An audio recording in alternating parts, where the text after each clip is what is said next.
able to believe that you're worthy of it. You have to be willing to believe that you can receive that. You have to believe it's possible.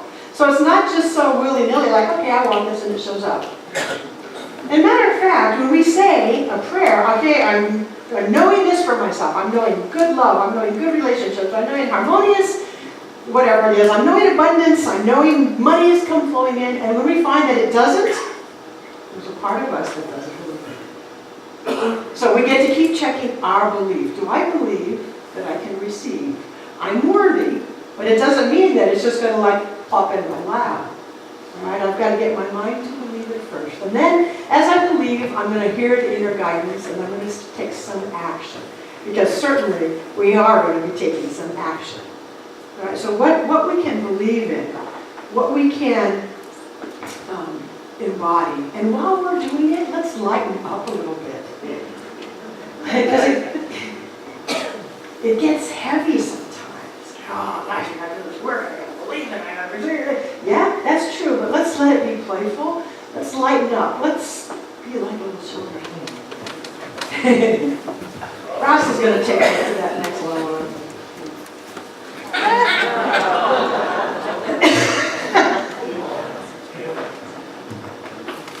This song is an affirmation for those of you who have trouble lightening up and letting go and forgetting about bills and DMV,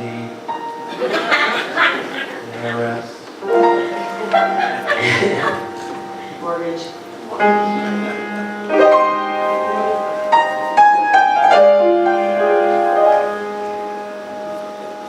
We've become as little children, finding life so wondrous fair. Like that dear Mrs. Hubbard, we went to the cupboard, but our cupboard was not bare. It's filled with God's great goodness, filled with blessings from above. We've become as little children, and we've entered the kingdom of love.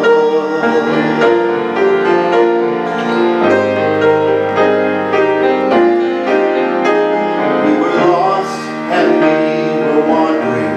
Now we're sheep who have come home. It's right here that you'll find us, wagging tails behind us, never more to roam. So climb down from your beanstalk, jump high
you wrote that, right? Yep. That's what it is.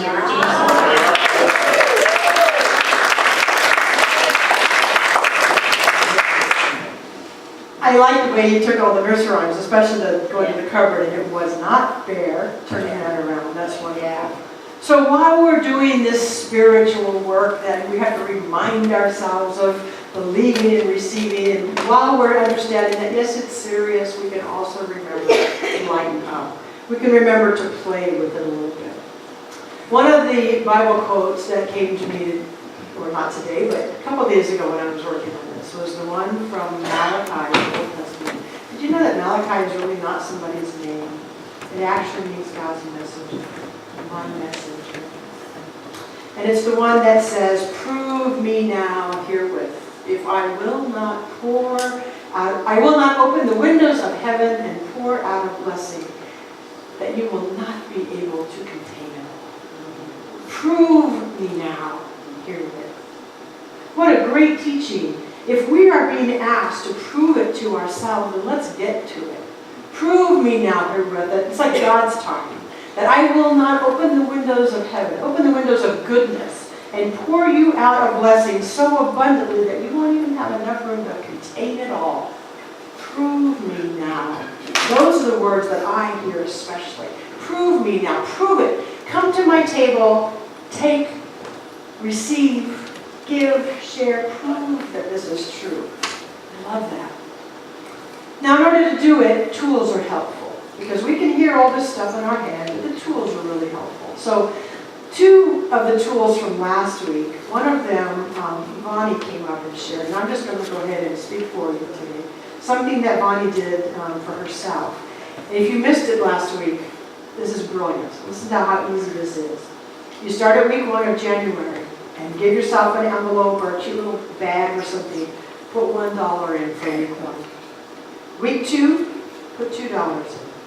Week 3, put $3 in. You see? Keep going. 4, 5, 6. It's not going to be that hard to do until you start to get like halfway through the year. Now you got to put 31 and 32 and 30, and then at the end you got to put in 52. That might be a little bit more of a stretch for some people. But by the time you're done, I went home and did the math. You come very close to $1,400 saved. Wow. That, when she told me that, I'm like, that's brilliant. Who would even think necessarily about how much it might be at the end? Very close to $1,400. So that was under the tool of remember to give to yourself. Giving isn't just about to others. Make sure you give to yourself. Now at the end of it, you can certainly share. But another way that she also reminded us, if the $1 a week, and then 2, and then 3, etc., sounds a bit much, you can do it with a penny every day.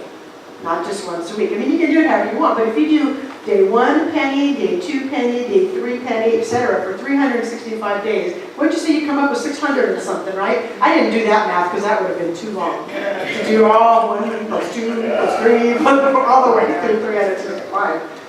$600 with a penny. You can try it any way you want. I just think it's a brilliant idea. Becky and I we began, we're doing the $1 a week.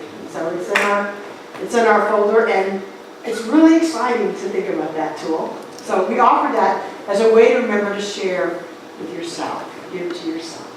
The other thing I mentioned last week was what I like to call conscious giving and receiving, but I also mentioned a little bit about tithing. The idea of 10%, and I brought it up for this reason.